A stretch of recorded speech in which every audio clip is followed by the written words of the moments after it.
The leftist media is having a collective meltdown as Joe Manchin effectively kills Bumblin Biden's Build Back Better fiasco.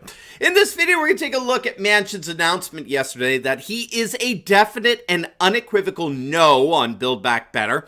We're going to see the worst media meltdowns as a result, and stick with me to the very end of this video when I'll reveal what really got killed by Manchin. Let's just say it's nothing less than Biden's presidency. You're not going to want to miss this. Greetings, everyone.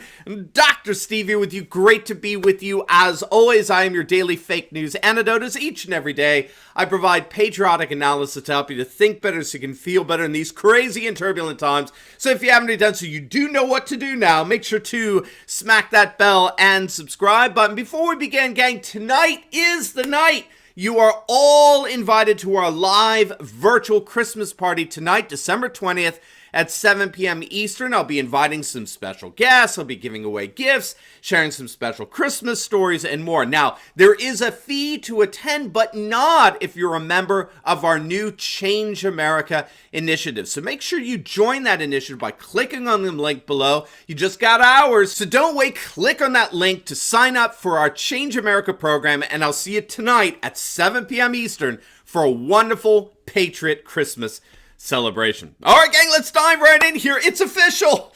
It's official. Bumblin Biden's whole Build Back Better legislation is officially dead.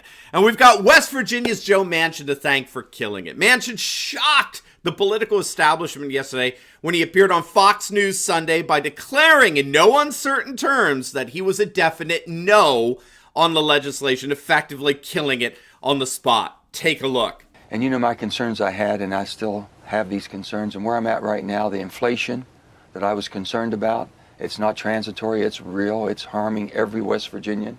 It's making it almost difficult for them to continue to go to their jobs, the cost of gasoline, the cost of groceries, the cost of utility bills, all of these things are hitting in every aspect of their life. And you start looking at, then you have the debt that we're carrying at $29 trillion.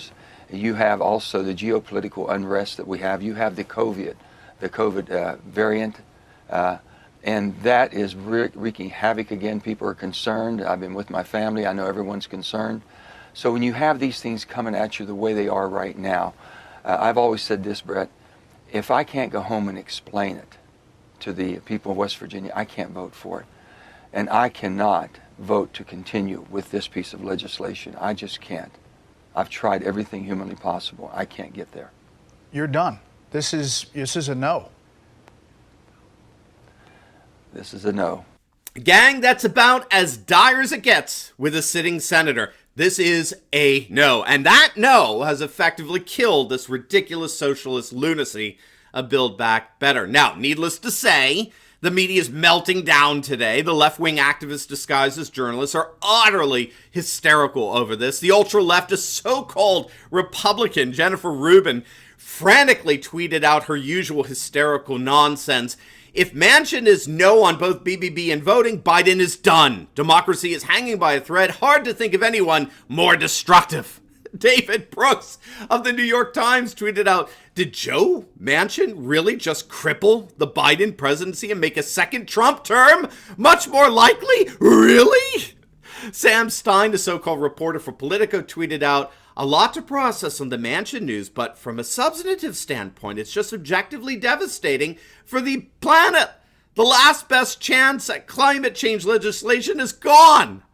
Do you need any more evidence that these guys are just a bunch of liberal Democrat hacks posing as reporters? Seriously.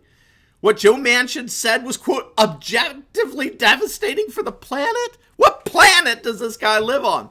And then the New Yorker's headline was just as utterly ridiculous. Joe Manchin kills the Build Back Better bill. How will the country ever address the enduring market failures, glaring inequality, and big social safety net gaps that the plan was designed to tackle?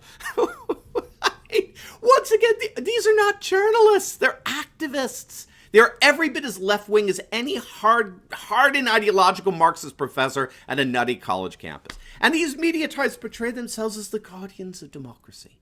which in their world is a totalitarian state that rejects liberty and freedom and tolerance in the name of dictatorially enforcing such absurd notions as equity, diversity, and so-called progress. But it wasn't just the leftist activists disguised as journalists in the mainstream media that were freaking out. The odious representative from Minnesota, Ilhan Omar, who Tucker Carlson refers to as a parody of repulsiveness, she tweeted out, "Let's be clear, Manchin's excuse is bullshit. The people of West Virginia would directly benefit from childcare, pre-Medicare expansion, and long-term care, just like Minnesotans. This is exactly what we warned would happen if we separated Build Back Better from infrastructure." Well, perhaps Ilhan Omar needs to be schooled a bit in what the good people of West Virginia actually think about Build Back Better. Rather than arrogantly define on behalf of West Virginians what's supposedly best for them, that liberal arrogance, perhaps this ultra-leftist Marxist should actually listen to what West Virginians think about it. Well, what do you know? Build Back Better, which Ilhan Omar says would be so beneficial for the people of West Virginia, what do you know? This spending lunacy has only 26% support among West Virginians. 26% support. That means, and I know math is racist, but if you follow me on this, that means upwards of 70% of West Virginians want nothing to do with this lunatic legislation. Oh, and by the way, for his part, Biden only has a 32% support in West Virginia. 32%. So the obvious takeaway from all of this is that there's absolutely no political incentive whatsoever for Manchin to support Biden in any way, shape, or form at this point. Build Back Better has, in point of fact, been dead for weeks now. It just got the official pronouncement the other day. Now, for his part, Biden's political capital right now is basically dead. Again, this is the left-wing media saying this, okay? This isn't right-wing wishful thinking here. More and more liberal pundits are indeed recognizing that the Biden regime is basically through.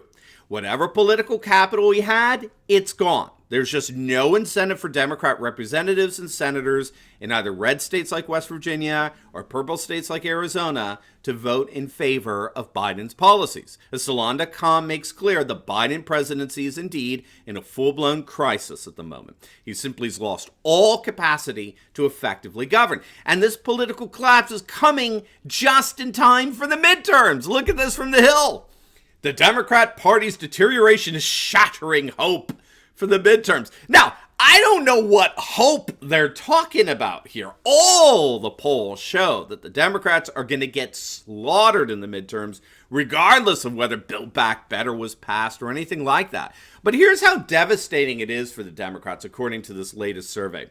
Quote, 2/3 of likely voters overall, 66%, including 63% of independents and even 59% of Democrats, all agree that President Biden and national Democrats are not only out of touch with hardworking Americans, but moreover, that they have been so focused on passing their own agenda that they've been ignoring Americans' day-to-day concerns, such as the rising prices for goods and gasoline. Voters also believe that Biden has not been paying enough attention to the country's most important problems, 53%, rather than having the right priorities, 38%. This assessment is even more prevalent among independents, 58% of whom say Biden has not paid enough attention to the most important problems versus just 27% who say the opposite. Those are devastating numbers. And when you combine them with the generic ballot polls that all show Republicans with a double-digit lead, more and more Democrats are recognizing that what one pundit called an electoral Armageddon is on the horizon. Now, before we get into that, gang, make sure to check out our amazing merch store for gifts for the patriots in your life. We've got the best designs in the world, like our latest Let's Go Brandon t-shirts. They're absolutely awesome. We got some of the best Patriot gear where you can pick out something that spreads hope and that supports my channel here at the very same time. So make sure to click on that link below and get your Patriot merch today. Gang, these designs, they are awesome. They're punchy, they're fun, they're the perfect Christmas gift for the patriots in your life, but they're not sticking around for long. They are flying off the shelves. So make sure you don't wait. Click on that link below in the description right now to both support me and spread Patriot hope, and let's make this the most patriotic Christmas ever. All right, gang, so look, Things are so bad right now that you have Democrat strategists who are openly saying that the midterms would be a victory if they limited Republican gains in the House to 20 seats. I mean, this is how the Democrats are talking today. They know they're going to suffer a horrific catastrophe at the polls in mere months. And now the question is simply, how can we limit the damage, right? That's what's of concern. How can we keep the casualties to a minimum? But as we speak, we can already see what is perhaps the major casualty in all this, and that's, of course, Bumblin Biden. He is, for all practical purposes, a lame duck. I don't think we've ever seen anything like this. Barely 11 months into his presidency, and the guy is, for all practical purposes, a lame duck. He is so politically anemic that his entire legislative agenda has collapsed in the Senate. The gun control bills passed by the House, they are dead in the Senate. The Democrats' hope of ending the filibuster is dead. The Equality Act is dead. The For the People Act is effectively dead. The proposed expansion of federal minimum wage is dead. The codification of Roe v. Wade into statutory law is dead. As we speak, Biden's presidency, in terms of its legislative significance, is dead. And the irony of it all is Democrats like Joe Manchin have effectively killed it. Now, before you go, you will definitely want to check out my latest video compilation on feminists failing basic logic. It's tons of fun. It's going to absolutely make your day. So make sure to click on the link, and I'll see you over there. God bless.